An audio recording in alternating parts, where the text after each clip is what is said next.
ஜாதகத்துல 7ஆம் இடம் தான் திருமணம்னு சொல்லுவாங்க.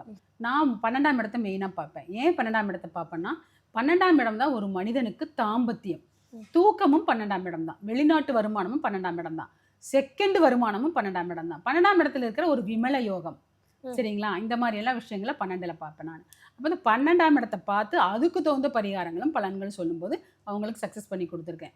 அப்ப அப்ப அந்த வகையில தான் அவர் கேட்டாரு. எனக்கு 40 வயசு ஆகுது. நான் நெறைய ஜாதகம் பார்த்துட்டேன். நீங்க சொன்ன பரிகாரம் வித்தியாசமாக இருக்குது. அதனால இந்த பரிகாரத்த செஞ்சு கரெக்ட்டா 3வது நாள் அவருக்கு பெண் வீட்லருந்து கூப்பிடுறாங்களாமா. அவங்க பார்த்து பெண் வீட்டு சைடு கூப்பிடுறாங்களாமா.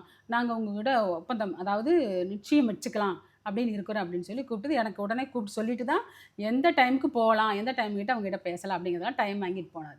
இந்த 12ஆம் இடம் ரொம்ப ரொம்ப முக்கியம். அப்போ ஒரு சிலர் சொல்லுவாங்க 7ஆம் இடம் தான் அப்படின்னு. நான் 12ஆம் இடம் பார்ப்பேன். 3, 7, 11 இடத்தையும் பார்ப்பேன். இப்போ ஒண்ணும் இல்லைங்கம்மா, இப்போ கோச்சாரத்துல குரு வராரு கடகத்துல. இந்த கடகத்துல இருக்கிற குரு எங்கெங்க பார்ப்பார்னா விருச்சிகத்தை பார்ப்பார். சரிங்களா? 5ஆம் பார்வையா விருச்சிகத்தையும், 7ஆம் பார்வையா மகரத்தையும், 9ஆம் பார்வையா மீனத்தையும் பார்க்குறாரு.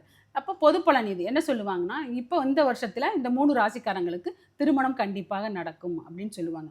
ஆனா கண்டிப்பா நடக்காது. ஏன்னா, அந்த ஜாதகத்த ஆய்வு பண்ணி டீப்பா போய் பார்க்கும்போது தான் ஒரு ஜாதகத்த பார்க்கும்போது 2 மாசத்துல கல்யாணம் நடக்குதா? 4 மாசத்துல கல்யாணம் நடக்குதா? 6 மாசத்துல நடக்குதா? இல்ல இந்த வருஷம் நடக்குமா? இல்ல அடுத்த வருஷம் நடக்குமா? அப்படிங்கிற அக்யூரேட் டேட்டு நான் போட்டு குடுத்துருவேன். அந்த வகையில போட்டு குடுக்கறனால தான் இவ்வளவு சக்சஸ் பண்ணி குடுக்க முடியுது. நான் சொன்ன டேட்ல ஒரு 30ஆம் தேதி, ஒரு 20ஆம் தேதி, ஒரு 22ஆம் தேதி இப்படி நான் டேட் போட்டேன்னா, அந்த டேட்ல பொண்ணு உங்களுக்கு பார்க்க வருவாங்க, பொண்ணு வீட்ல பேச வருவாங்கன்னு சொன்னாங்கன்னா, அதே மாரி நடக்கும். ஒரு பையன் கூப்பிட்டே சொன்னான் பெங்களூர்லேருந்து. நீங்க 22ஆம் தேதி எனக்கு பெண் வீட்டு வருவாங்க பார்க்கறக்கு அப்படின்னு சொன்னீங்க, வந்தாங்க அப்படின்னு. அந்த மாரி நான் போடுற டேட் கரெக்ட்டா இருக்கும். அவங்களுக்கு அது கரெக்ட்டா ஒர்க் அவுட் ஆகும்.